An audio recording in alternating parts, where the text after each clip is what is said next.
Jerry Schilling, Elvis Presley's closest friend, noticed something strange. Every single night, Elvis's car would leave Graceland at midnight. The odometer showed he drove exactly 23 miles. But Elvis always returned alone, silent with tears in his eyes. Jerry kept this secret for 40 years. Now he's finally ready to reveal where Elvis went and why it haunted him until his final days. It was the summer of 1972 when Jerry first noticed the pattern. He was staying at Graceland working on some upcoming tour arrangements with Elvis. The Memphis heat made sleeping difficult, and around midnight, Jerry got up to get some water. As he passed by the window overlooking the driveway, he saw Elvis's black Cadillac pulling out through the gates. Elvis was alone driving himself, which was unusual. The king rarely went anywhere without at least one member of his security team. Jerry thought nothing of it at first. Maybe Elvis couldn't sleep either. Maybe he just needed to drive and clear his head. But the next night, at exactly the same time, Jerry heard the familiar sound of the Cadillac's engine starting. He looked out the window again. There was Elvis alone, driving away into the darkness. This time, Jerry checked his watch. Midnight. Exactly. By the fourth night, Jerry's curiosity turned into concern. He started asking around carefully, not wanting to invade Elvis's privacy, but needing to know if anyone else had noticed. Red West, one of Elvis's longtime bodyguards, gave Jerry a knowing look. "Yeah, we know," Red said quietly. "Been happening for years. Don't ask him about it. He doesn't want to talk about it." Jerry pressed further. "Does Priscilla know where he goes?" Red shook his head. "She knows he goes somewhere. She told us to let him be. Said he needs this." Even Elvis's driver didn't know the destination because Elvis always insisted on driving himself during these midnight trips. The mystery consumed Jerry for weeks. Every night, like clockwork, Elvis would slip out at midnight and return around 2:30 in the morning. His eyes were always red when he came back, but not from drinking or drugs. It looked like he'd been crying. Jerry had known Elvis for nearly 15 years, and he'd never seen him like this. Vulnerable, secretive, carrying some invisible weight. One night, Jerry made a decision that would change everything he thought he knew about his friend. He waited until he heard Elvis's car start, then quickly got into his own rental car and followed at a safe distance. He felt guilty, like he was betraying Elvis's trust, but something told him this was important. Elvis drove south through Memphis, passing through wealthy neighborhoods, then middle-class areas, and finally into the poorer sections of the city. The streets got narrower, the houses more worn down. Jerry kept his distance, staying several car lengths back, lights dimmed. Finally, Elvis pulled up in front of a small, modest house in a neighborhood that clearly struggled with poverty. The house was tiny, paint peeling, but the porch light was on as if expecting someone. Jerry parked a block away and watched. Elvis sat in his car for a few moments as if gathering himself, then got out carrying what looked like grocery bags. He didn't go to the front door. Instead, he walked around to the back of the house and let himself in like he'd done it 1,000 times before. Jerry waited in his car, heart pounding, not knowing what to think. Was Elvis having an affair? Was this some kind of drug situation? Nothing made sense. 2 hours passed. Jerry almost fell asleep when the back door opened and Elvis emerged. Even from a distance, Jerry could see Elvis wiping his eyes. The king of rock and roll. The man who commanded stages in front of thousands was crying in the backyard of this little house in one of Memphis's forgotten neighborhoods. The next morning, Jerry couldn't hold it in any longer.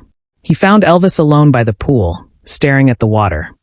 "I followed you last night," Jerry said quietly. Elvis's head snapped up, anger flashing in his eyes. "You did what?" His voice was sharp, dangerous. Jerry had rarely heard Elvis use that tone with him. "I was worried about you, man. Every night you leave. Every night you come back looking like you've been through hell. I needed to know you were okay." Elvis stood up, his jaw tight, hands clenched. For a moment, Jerry thought he might actually take a swing at him. But then something shifted in Elvis's expression. The anger melted into exhaustion, and Elvis sat back down heavily, putting his face in his hands. After a long silence, Elvis finally spoke. "Her name was Gladys, Jerry, my mama." Everyone knew Elvis had been devastated by his mother's death in 1958. But few people knew just how deeply that loss had carved into him. "Before she died, she made me promise something. She was in the hospital, and she knew she wasn't coming home. She held my hand and said, 'Elvis, you're going to be rich. More rich than anyone from East Tupelo has a right to be.' But don't you forget where you came from. Don't forget people like us. Elvis's voice cracked as he continued. She told me there would always be people struggling, just like we did. She made me promise I'd help them, but she said to do it quietly. No cameras, no reporters, no making a show of it. That's not charity, she said. That's just being human. Jerry sat down beside his friend, understanding beginning to dawn on him. That house you saw me at last night, that's Mrs. Estelle Washington. She's 78 years old. Her husband died 3 years ago. He worked for the railroad his whole life, and his pension barely covers her medication. She's got 5 kids, but they're all struggling themselves in different states. She lives alone in that house, and before I found her, she was skipping meals to pay her electric bill. Elvis looked at Jerry with an intensity that was almost painful. I met her at a church charity drive in 1965. I was doing a photo op thing, shaking hands, and I saw her in the corner. She reminded me so much of my mama, Jerry. Same kind eyes, same way of holding herself up, even when everything's falling apart. I slipped her some money that day, but I couldn't stop thinking about her. So I went back. No cameras, no security, just me. And I found out she wasn't the only one. Jerry listened as Elvis revealed what he'd kept hidden for years. Estelle wasn't the only person Elvis visited. There were others. Mr. James Peters, a Korean War veteran with no family. The Johnsons, an elderly couple, where the wife had dementia and the husband was too proud to ask for help. Ruby Amos, who was raising her grandson alone after her daughter died. The list went on. I visit them on different nights, Elvis explained. I bring groceries, pay bills, sometimes just sit and talk. They don't know I'm Elvis Presley. Mrs. Washington calls me E, just some nice young man who helps out. Mr. Peters thinks I'm a volunteer from a church. They don't need to know I'm famous. They just need to know somebody cares. Jerry felt his throat tighten. Elvis, man, why keep it secret? You could start a foundation, help thousands of people. Elvis shook his head firmly. You don't get it. If I make this public, what happens? Cameras show up at Mrs. Washington's door. Every person in Memphis with a sad story comes calling. How do I choose who to help? Who deserves it more? And worse, these people, my people, they lose their dignity. They become Elvis's charity cases in the newspaper. He stood up and paced. This way, I keep my promise to my mama. I help people who need it, and they get to keep their pride because they don't know they're being helped by Elvis Presley. They're just being helped by someone who cares. That's what mama wanted. That's what I do. Jerry learned that night that Elvis had been making these midnight drives since the mid-1960s. Over the years, some of the people he helped had passed away, and Elvis always sent anonymous donations for funeral expenses. He kept a small notebook in his car with names, addresses, and specific needs. Mrs. Washington needs her heart medication on Tuesdays. Mr. Peters forgets to pay his electric bill, so I do it on Mondays before it's due.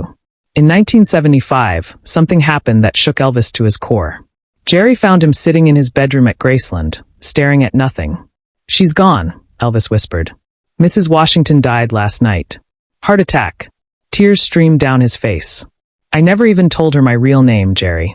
7 years I knew her, and she died thinking I was just some guy named E who brought her groceries. Elvis couldn't attend her funeral. The risk of being recognized was too great. But he sent a massive anonymous donation to the funeral home to cover all expenses and ensure she had a proper burial. Someone who attended the funeral later reported seeing a man in sunglasses and a hat standing at the back of the church, leaving before anyone could approach him. A single white rose was found on her grave with a card that read, E, I kept my promise to Gladys. As Elvis's health deteriorated in 1976 and 1977, the midnight drives became more difficult. His doctors told him to stop driving, especially at night. But Elvis couldn't break the promise he'd made to his mother. Jerry and the security team started quietly following him at a distance, just to make sure he was safe. Though Elvis never knew. When Elvis died on August 16, 1977, Jerry and Red West were among those who had to go through his personal belongings at Graceland.